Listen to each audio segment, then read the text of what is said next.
दोस्तों, भारत सरकार ने एक नया कानून बनाया है और जो लोग बाहर कंट्री से आएंगे उनको 15% टैक्स देना ही देना होगा। और एयरपोर्ट पर यह नियम लागू हो गया है। बहुत सारे प्रवासियों को जो खाड़ी देश से या फिर यूरोपियन कंट्री से आ रहे थे इंडिया में, उनको रोका भी गया है। प्रॉपर एक्सप्लेन करने वाला हूँ स्टेप बाय स्टेप। इस वीडियो को पूरा वॉच करना ताकि आपको पूरी जानकारी मिले। तो चलिए स्टार्ट करता हूँ, बताता हूँ अपडेट के बारे में, खबर के बारे में। उससे पहले दूसरा जो अपडेट है वो भी एक आपको बताता चलूँ, क्योंकि ये जो अपडेट है सारे लोगों को जानना बेहद ज़रूरी है। आप लोगों को मालूम चल ही गया होगा कि दिल्ली में भी 2 एयरपोर्ट बना है। एक तो पहले से एयरपोर्ट बना है, दूसरा नोएडा एयरपोर्ट बना है, जो नया एयरपोर्ट है, बहुत बड़ा, बहुत खूबसूरत एयरपोर्ट है। उसी तरह मुंबई में पहले से एयरपोर्ट था, पुराने एयरपोर्ट तो है ही। न्यू मुंबई एयरपोर्ट भी बहुत बड़ी एयरपोर्ट बनी है। तो अब ये दोनों एयरपोर्ट पे, जो 2 नए एयरपोर्ट पर अगर आप आते हो तो उसके लिए अब जो टिकट का प्राइस है वो आम एयरपोर्टों के मुकाबले, जैसे पुराने एयरपोर्ट के मुकाबले, वो आपको ज़्यादा देखने को मिलेगा। तो अगर ट्रैवल करते हो तो जब भी आप अपने ट्रैवल एजेंट से या खुद भी अगर बुक करते हो टिकट तो देख लेना, क्योंकि अगर नए एयरपोर्ट पे आना चाहते हो, नए एयरपोर्ट को देखना चाहते हो, तो आपको उस पर टिकट का प्राइस का जो रेट है वो ज़्यादा लगेगा। ये क्लियरली इंडिगो एयरलाइंस भी बता चुकी है, एयर इंडिया भी बता चुकी है, सारे एयरलाइंस ने ये क्लियर, क्योंकि उनको जो पार्किंग चार्ज है वो बढ़ा दिया गया। यानी नया एयरपोर्ट पर अगर कोई भी फ्लाइट पार्किंग करता है तो 6 घंटे के लिए 14,500 रुपये उनको लगेगा, समझ सकते हो। और बाकी नॉर्मल जो एयरपोर्ट है वहाँ पे 6,000 कुछ रुपए लगता है। बाकी ये सब नया एयरपोर्ट, दोनों एयरपोर्ट पर, इसके वजह से अब इसका जो फ्लाइट का जो किराया है उस पर इसमें बढ़ोतरी कर दी गई इंडिगो की तरफ से और एयर इंडिया की तरफ से, आकाश एयरलाइंस के, स्पाइस जेट, ये सब जितने एयरलाइंस है। तो कहने का मतलब है कि जब भी टिकट बुक करो तो देख लो। अगर आपको नया एयरपोर्ट घूमने का शौक है तो आप बेधड़क आ सकते हो, अगर आपके लिए पैसे मायने नहीं रखता है तो। लेकिन अगर जो लोग पैसे बचाना चाहते हैं, बहुत सारे हमारे प्रवासी भाई है, जैसे दुबई से, ओमान से, कतर से, बहरीन से, सऊदी से आना चाहते हो, सोचते हैं कि मुझे कम से कम प्राइस में टिकट मिल जाए, तो आपको दोनों पुराने वाले एयरपोर्ट पे, यानी दिल्ली में जो पुराना एयरपोर्ट है उस पे, इंदिरा गांधी इंटरनेशनल एयरपोर्ट पर आप आ सकते हो। और जो छत्रपति शिवाजी महाराज एयरपोर्ट है मुंबई में, वहाँ आ सकते हो। तो आपको जो किराया है वो कम पड़ेगा। तो इस वीडियो को ज़्यादा से ज़्यादा शेयर कर दे ताकि लोगों तक इस तरह का इन्फॉर्मेशन मिले, लोगों को इसकी जानकारी मिले।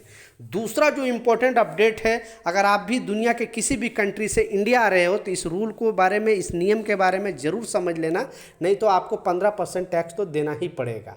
तो इस अपडेट में बताया गया है, इस खबर में बताया गया है कि अगर आप यहाँ पे, क्योंकि आपको मालूम है कि जो सूरत हाल चल रहा है पूरी दुनिया में, वो आपको बखूबी पता है। हर जगह पे महंगाई दर बढ़ रही है, खाने पीने की सामान जो है, सारा चीज़ जो सिस्टम है वो पेट्रोल डीजल पर ही निर्भर करता है।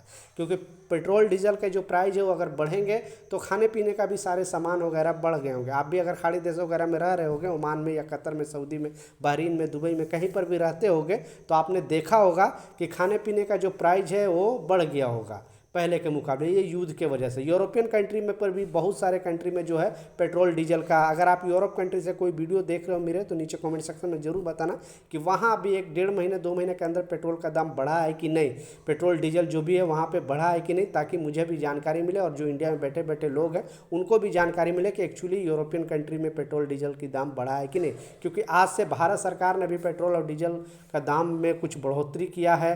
इतना दिन से कुछ प्रॉब्लम नहीं होता, लेकिन कितने दिन कोई भी गवर्नमेंट बर्डन सहेगी, क्योंकि कच्चे तेल की जो प्रोडक्शन है वो पूरी तरह से मतलब कम हो गया है। इस वजह से अभी कच्चे तेल का जो प्राइस है वो बढ़ गया और समुद्री रास्ते भी बंद है। इस वजह से यहाँ पर भी अब पेट्रोल डीजल का दाम बढ़ाया गया है। तो आप अगर किसी कंट्री से वीडियो देख रहे हो तो वहाँ की स्थिति प्लीज़ नीचे कमेंट सेक्शन में ज़रूर बताना।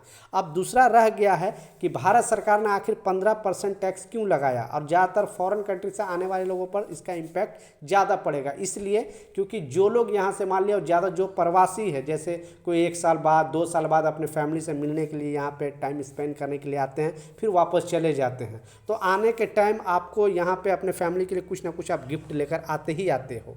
बहुत सारे जो प्रवासी हैं वो अपने वाइफ के लिए या बच्चों के लिए या फिर मदर के लिए गोल्ड वगैरह लेकर, ज्वेलरी वगैरह लेकर आते हैं। तो पहले का जो टैक्स था वो 6% टैक्स था, लेकिन अब भारत सरकार ने कल ही ये अपडेट जारी किया और बताया है कि अब कोई भी या इंडिया में खरीदे या फिर बाहर कंट्री से कोई भी अगर गोल्ड लेकर आता है तो उसको 15% टैक्स देना पड़ेगा।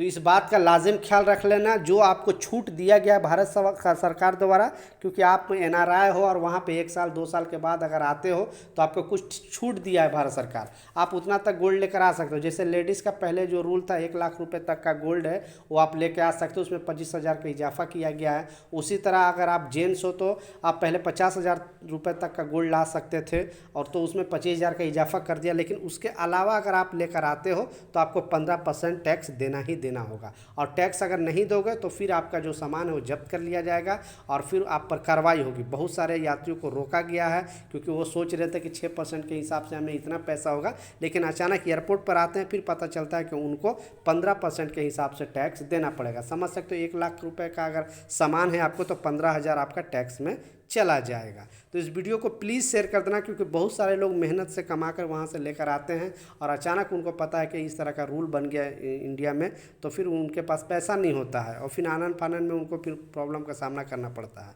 इस वीडियो को जरूर शेयर कर दें ताकि लोगों तक इन्फॉर्मेशन मिले।